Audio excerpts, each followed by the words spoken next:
ബസ്സിൽ അതിക്രമമെന്ന് കാട്ടി വീഡിയോ പ്രചരിപ്പിച്ചതിന് പിന്നാലെ യുവാവ് മരിച്ചതിൽ പ്രതി ഷിംജിത മുസ്തഫയ്ക്ക് ജാമ്യമില്ല.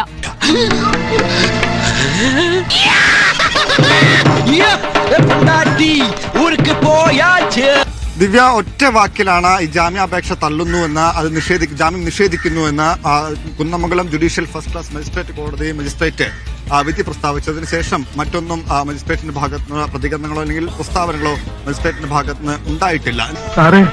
എന്നെ എങ്ങനെയെങ്കിലും ഒന്ന് രക്ഷിക്കണം. അയ്യോ നോ നോ നോ, അവനവന്റെ കയ്യിലിരിപ്പിന്റെ ഗുണം അവനവൻ തന്നെ അനുഭവിച്ചു തരണം. താൻ നിരന്തരം ചെയ്യുന്ന കർമ്മങ്ങൾ താൻ അനുഭവിച്ചിടുക. തന്റെ സാമൂഹ്യ മാധ്യമ അക്കൗണ്ടിലൂടെ പങ്കുവെക്കുക മാത്രമാണ് ഷിംജിത ചെയ്തത്.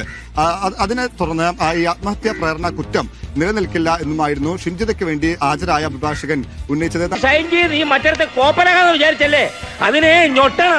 മജിസ്ട്രേറ്റ് പറഞ്ഞത് ഷിംജിതയുടെ ജാമ്യം നിഷേധിക്കുന്നു, ഈ ഹർജി തള്ളുന്നു എന്നാണ്. അതായത് പ്രതി പുറത്തിറങ്ങുകയാണെങ്കിൽ, ജാമ്യം ലഭിച്ച് പുറത്തിറങ്ങുകയാണെങ്കിൽ സാക്ഷികളെ സ്വാധീനിക്കാനുള്ള ഒരു സാഹചര്യമുണ്ട്. അതോടൊപ്പം തന്നെ നിലവിൽ എന്തെങ്കിലും തെളിവ് ബാക്കിയുണ്ടെങ്കിൽ അതുകൂടെ നശിപ്പിക്കാനുള്ള സാധ്യത നിലവിലുണ്ട്. അപ്പോൾ അതുകൊണ്ട് പ്രതിക്ക് ജാമ്യം കൊടുക്കരുത് എന്നുള്ളതായിരുന്നു റിപ്പോർട്ട്. പോലീസ് കോടതിയിൽ സമർപ്പിച്ച റിപ്പോർട്ടിൽ പ്രധാനമായും പറഞ്ഞിരുന്നത്.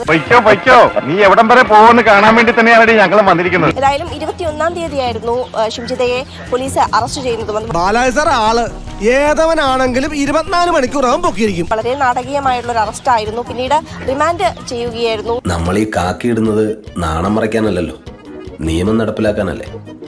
എന്റെ ദേഹത്ത് ഈ യൂണിഫോം ഉള്ളിടത്തോളം കാലം ഞാൻ ആ നിയമം നടപ്പിലാക്കും. 17-ാം തീയതി ഈ ബസ്സിലുണ്ടായിരുന്ന മറ്റൊരു യാത്രിക ഷിംജിതയ്ക്കെതിരെ വീഡിയോ പ്രചരിപ്പിച്ചതിനെതിരെ കണ്ണൂർ സിറ്റി പോലീസിൽ പരാതി നൽകിയിട്ടുണ്ട്.